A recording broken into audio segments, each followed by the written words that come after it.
As crossovers continue to dominate U.S. car sales, more buyers and manufacturers are realizing that hatchbacks offer nearly the same amount of utility, but with better gas mileage, better handling, braking, and less chance of rolling over. Hi, I'm Mike Perkins from CarGurus, and this week I've been driving the new 2017 Chevy Cruze hatchback.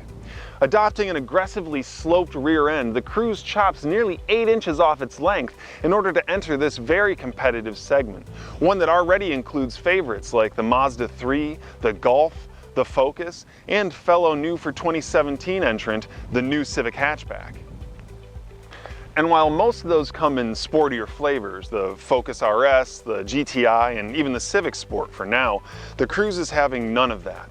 And similarly, the base trims on the Cruze sedan, the L and LS, those are not available here. The Cruze hatchback only comes in the LT and Premier trims.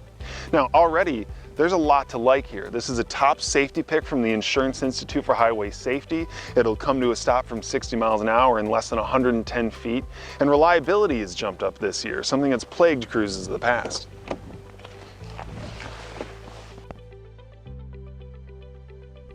Now, every Cruze, sedan, or hatchback is powered by the same turbocharged 1.4 liter engine, and that gets you 153 horsepower and 177 pound-feet of torque.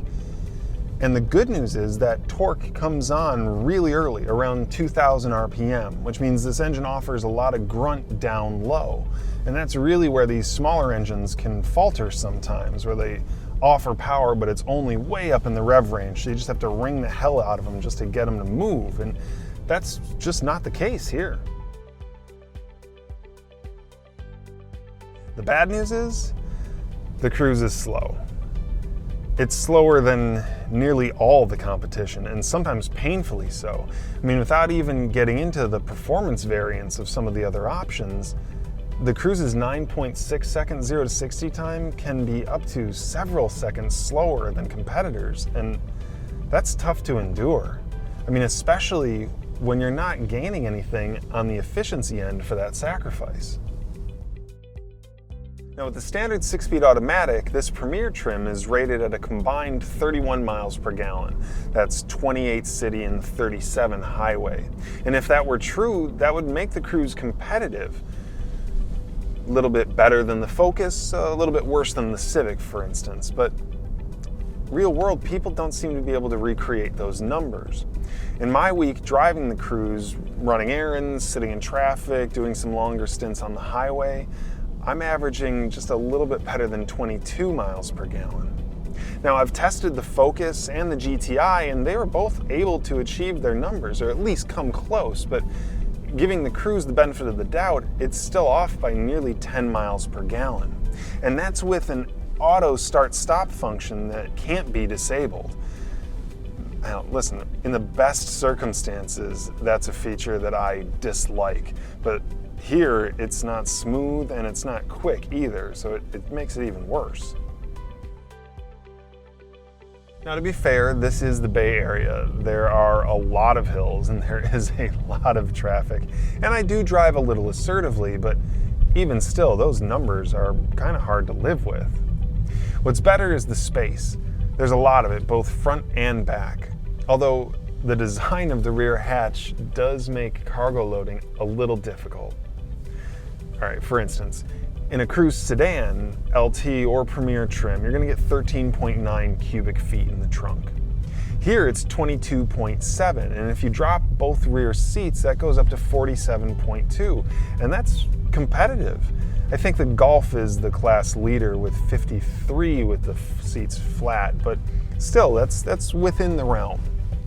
The problem is, the aggressive angle on the glass on the hatch and the high bumper and the tight sides, they're just not the best for getting stuff in there. Now, what they did do is add a lot of sound deadening material back there in the trunk. And with the optional 16-inch wheels, the Cruze can actually be a quiet ride. Now, that's reduced dramatically when you get into the 17 and optional 18-inch wheels. They can hum loudly at speed. And that's a bit of a shame because the Premier trim with the standard 17-inch wheels comes with Chevy's version of a Watts linkage for the rear suspension, and the Cruze can actually handle a bit of tossing back and forth. I mean, it's not as agile as the Mazda 3 or the Focus or the Golf, but it's no slouch either.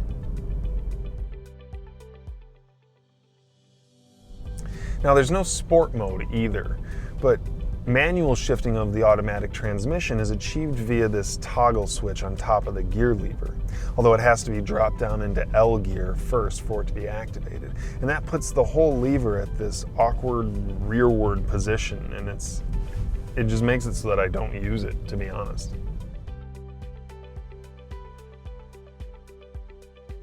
Now, I believe what Chevy was going for here was value. If you jump into the base LT trim, and you're gonna find yourself with automatic headlights with LED running lights, heated mirrors, phone and radio controls on the tilt and telescoping steering wheel, satellite radio, Bluetooth, 4G LTE with a Wi-Fi hotspot, and Android Auto and Apple CarPlay, all for $22,115. For that same price, plus or minus a few $100s, you would be in a Civic EX, a Golf Wolfsburg Edition, or a Focus SEL.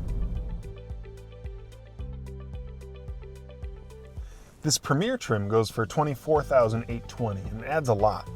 Keyless ignition and entry, heated seats with driver power, 17-inch alloys, a heated steering wheel, leather, that's Watts linkage, and added chrome trim and lighting.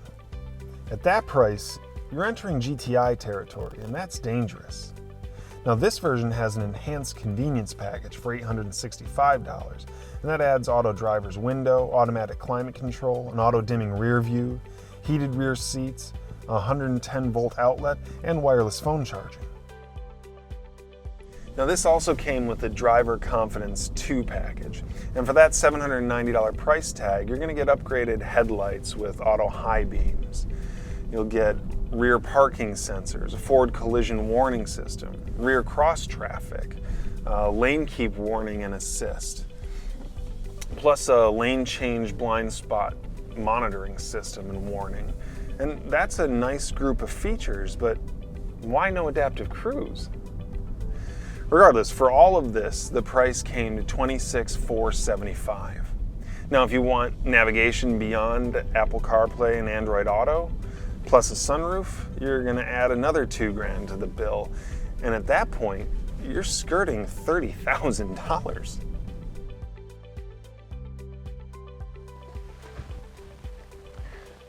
Now, you can get a lot of car for $30,000. And it's not that the Cruze with all those options isn't a lot of car. It is. It's just that you're gonna get more with the Focus or the Mazda 3 or the Golf.